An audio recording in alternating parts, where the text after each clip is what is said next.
Let's move on to the Sure. news. Good evening, Mr. and Mrs. North and South America, and all the ships and clippers at sea. Let's go to press.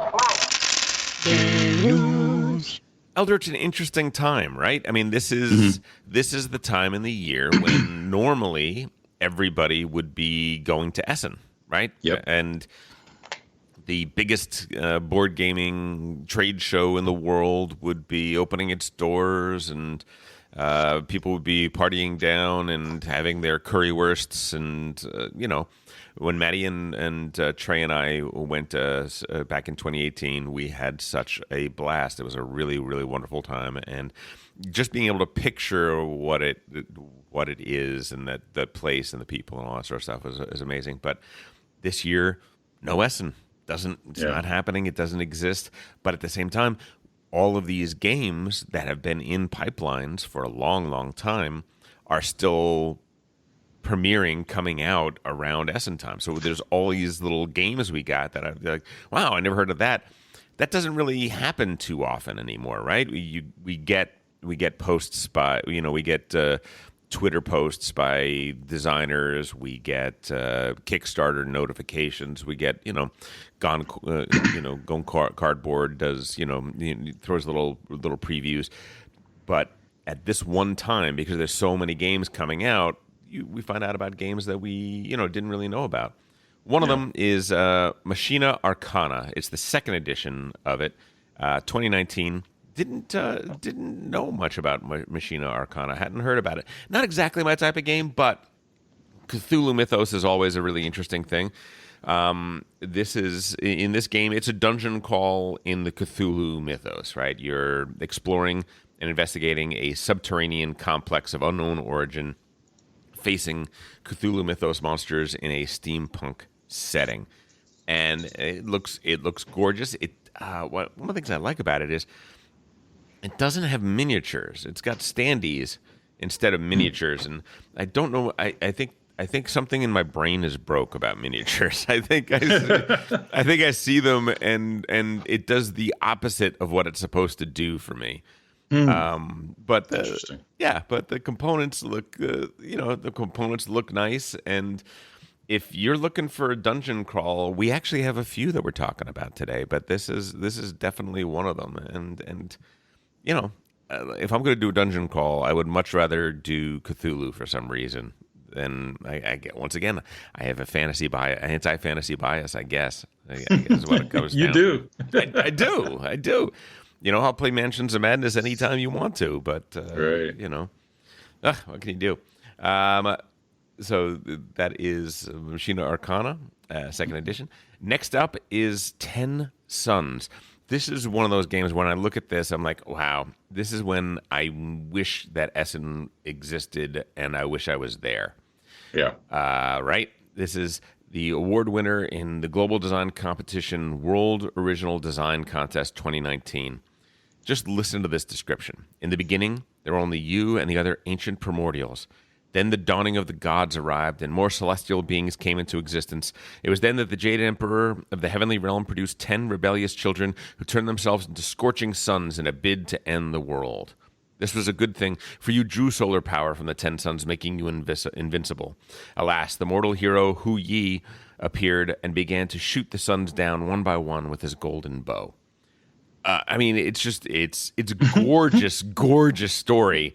Yeah. In which this is a blind bidding game, which is potentially an issue for a lot of people, but we'll get into that in a second.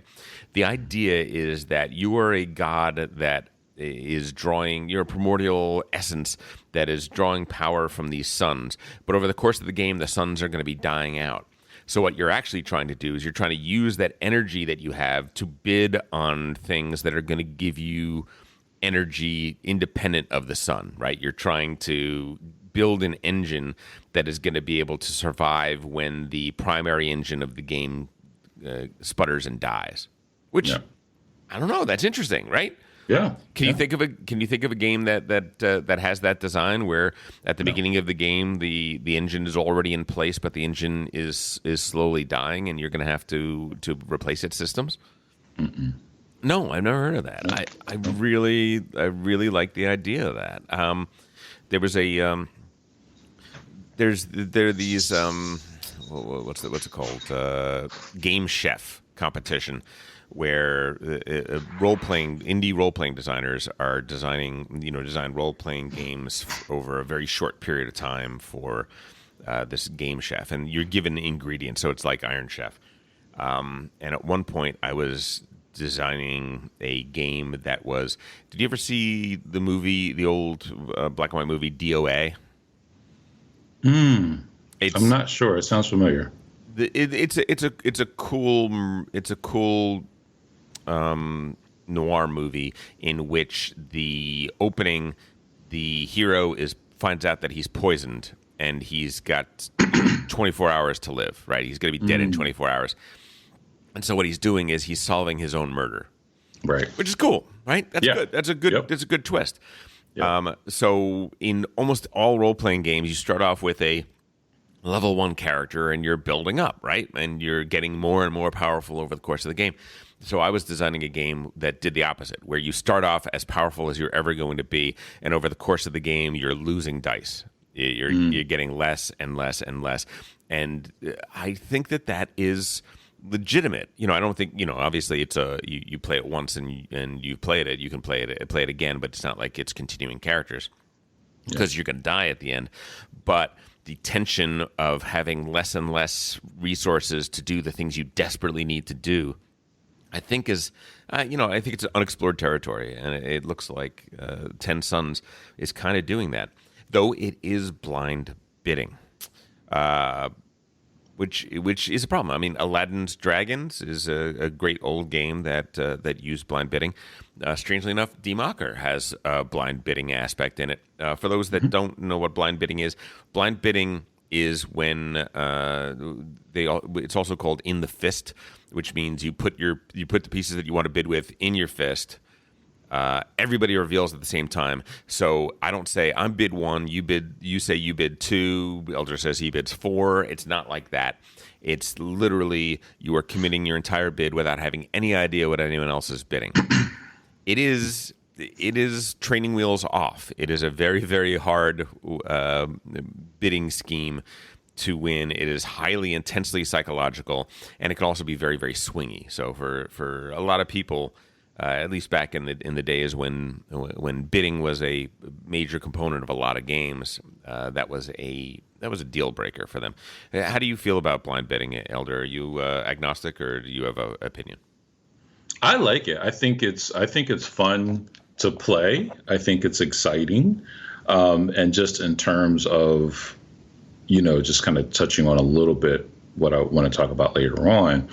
I think it's great in this kind of world of spectator games. Yeah, I think it could be very entertaining, to watch, a game that incorporates that. Yeah. Oh, yeah. Well, thinking of watching poker on television, in blind bidding, we can't see your hole cards, right? We don't know what you have, and there's a lot of tension in that.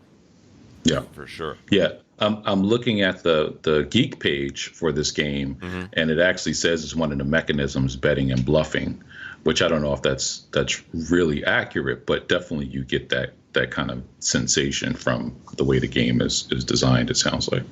Yeah. So I don't know much about it at all, but gosh, it sounds really, really interesting to me. So yeah.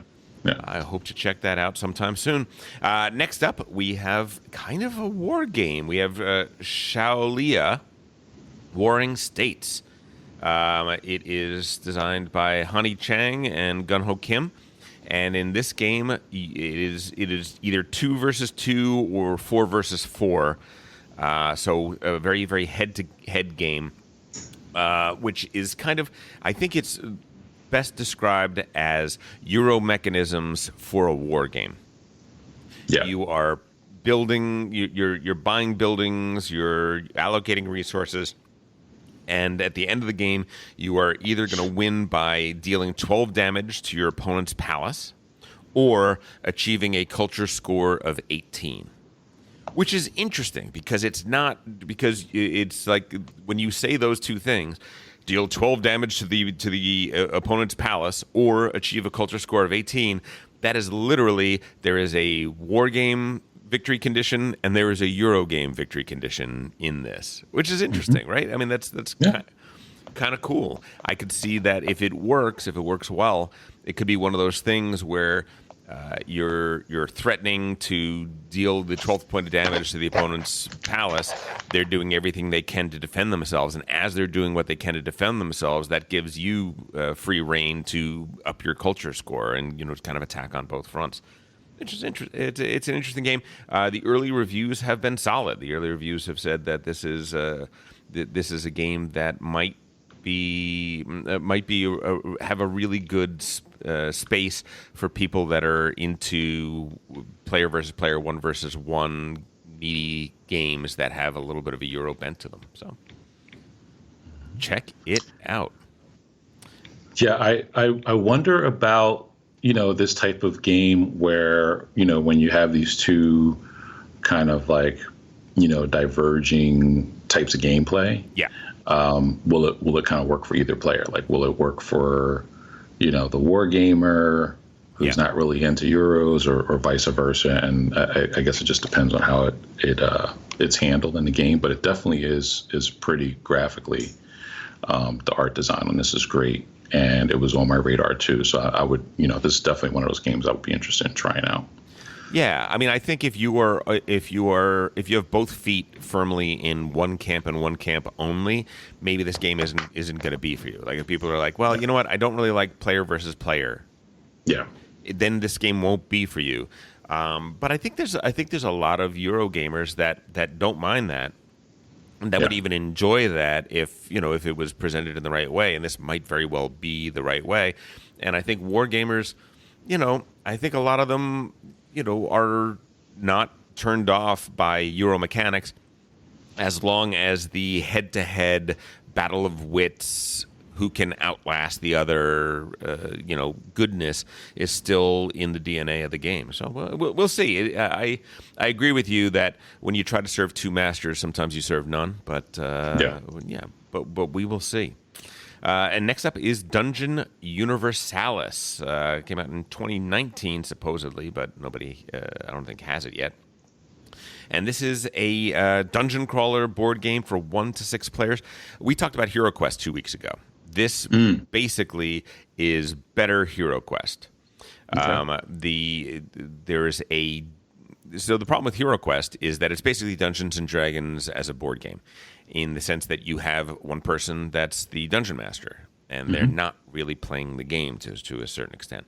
This one, they changed it up. They have somebody called the Dark Player, and the Dark Player is one or more players who compete against the other players. So kind of the dungeon master, but you're still playing the game, which is a good addition, which is a good shift. If you think about games like Pandemic, if you think about games like Battlestar Galactica, you are all playing against the board itself, and the game itself, there's an automated sequence in which the game is playing against you. Well, this just turns it from an automated thing into a decision space for a player that's playing against you. I think that's great. I think it should do more of that. So if Hero Quest lit up your ears 2 weeks ago, then definitely check out Dungeon Universalis. Let's move past the next one and go to Clank. Clank was a big hit a few years back. A really fun deck builder. It wasn't too deadly serious. Wasn't too heavy. Was a lot of fun, and but had a lot to it. You could do a lot with it. There was an expansion for it called Acquisitions Incorporated, and now there is an expansion called Adventuring Party. This is a 5 and 6 player expansion that is going to let you play more people in Clank. Clank is one of those games that did feel to me like you could play this with more people. It is a managing chaos kind of game to a large extent. So those games sometimes work really well with higher player counts. In this one, you could play the new characters are the dwarf agent, an elf, an orc, a mage, a monkey bot, and the devious cat named Whiskers. So, if you don't know what Clank is, that description probably gives you a pretty good idea of what that is. All of the 6 players have 6 new asymmetrical starting decks. With their thieving identities, because asymmetry is part of the game. When you choose a role, you do play a significantly different game than everybody else. Did you ever play Clank, Elder? Yeah, I did play it a few times. What'd you think? Not really my kind of game. I'm not. I haven't met a deck builder I really liked yet. I think it's an interesting mechanism. And it's like I almost feel like I want to, take a shot at designing one that's more, I guess I want like a more Eurocentric resource. There's an idea, right? Like resource management and deck building, right? Like really like kind of heavy resource management game with lots of resources, at least 20, right? That's your over under for, if it's over 20, then it gets an automatic seal of approval for you. You could totally do that, right? I mean, that's not a hard thing to do. Yeah. Building a deck in which the deck are cards that are resource generators or resource converters is why haven't we seen that, Elder? Why haven't be the change you want to see in the world, Elder? That's what I say to you. Yeah, absolutely. My thing with deck builders is I guess I have a hard time with the culling part. In the sense of the strategy of it, or both like it's the strategy in terms of like, when do you do it? Like when, like, is it like, do you do it immediately? Do you call your deck in instead of doing something else, instead of, I guess, building? Yeah. I just have a really hard time figuring that part out, and it's not fun for me. Several game brainers have been, we're playing Fort, I guess, several weeks ago or a month or so ago. Yeah. And that's definitely a deck builder. And I tried, and I think I had some level of fun with the game, but it's that same issue that I have. So, well, Fort has, as you can hear in the review, we like Fort, but it does have some issues that might prevent it from being absolutely loved. I know what you mean, though. My favorite deck builders are ones in which culling is one way to go, but not the only way to go. By that I mean that the cost of actions and turns and so on and so forth in order to do that culling, it's a race. It's like, am I going to slim down the perfect deck before the person that isn't slimming at all gets his unwieldy but sometimes hugely successful deck and sometimes completely unsuccessful deck? Which one of us is going to race to the victory condition and win the game that way? Those are my favorite ones. Yeah. But yeah, and timing is definitely an issue, right? When do you start culling? Are you doing it too early, too late, all that sort of stuff? That's one of the things I like about deck builders. Actually, it's one of my favorite aspects of that. I hear a dog. Yeah.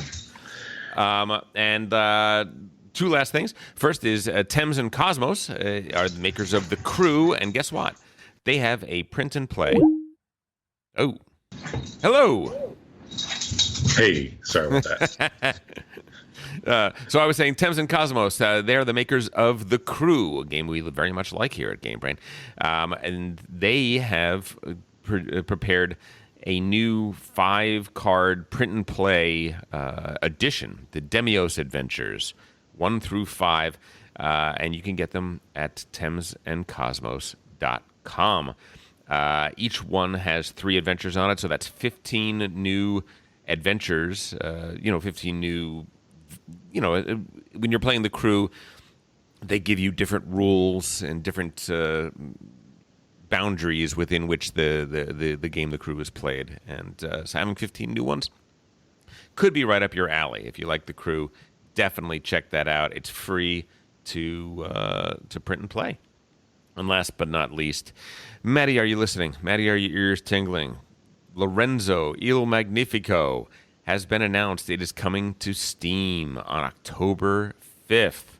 We will not hear from Maddie again. So October 5th, if you want to talk to Maddie, make sure you get to him by October 4th because, oh my goodness, a Steam implementation of Lorenzo Il Magnifico is going to be huge for him. I want. Do you know if that's going to come with the expansion? That's a good question. I don't think it is coming with the expansion, but I'm looking at the notice, and it doesn't say that it is. Okay. It doesn't say it's not either, but it just doesn't say that it doesn't say that it is. Yeah. Huh. Interesting. Hey, if you enjoyed that video, you very well might enjoy the other videos you now see being suggested to you on screen. Also, we'd greatly appreciate it if you could like, share, or subscribe to our Game Brain channel. Thanks so much.